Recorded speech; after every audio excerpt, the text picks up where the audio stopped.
Epekto ng kapaligiran sa pamumuhay ng tao. Ang kapaligiran ay binubuo ng mga bundok, dagat, ilog, lupa, hangin, klima, at mga hayop at halaman sa paligid natin. Ito ay may malaking epekto sa pamumuhay ng tao. Hanap buhay. Ang mga tao ay umaasa sa kapaligiran para sa kanilang kabuhayan. Kung malapit sila sa dagat, karaniwang pangingisda ang hanap buhay. Kung nasa bundok o kapatagan, pagsasaka ang karaniwang gawain. Sa mga lugar na may maraming puno, may mga mangangalakal ng kahoy o prutas. Tirahan.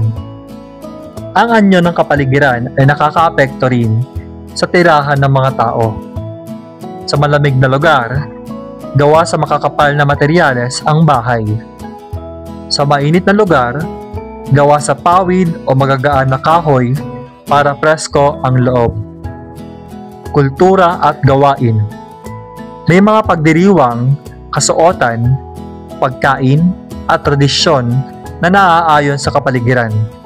Halimbawa, ang mga taga-Baguio ay madalas magsuot ng makakapal na damit dahil malamig doon. Kaligtasan at kalusugan. Kapag hindi inalagaan ang kapaligiran, nagkakaroon ng problema sa pamumuhay ng tao.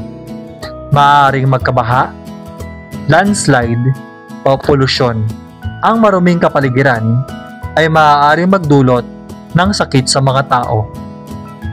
Ang malinis at maayos na kapaligiran ay tumutulong sa mas maayos na pamumuhay, kaya dapat natin itong alagaan. Maraming salamat po sa panonood. Huwag kalilimutang i-like ang video at mag-subscribe sa ating YouTube channel. Thank you!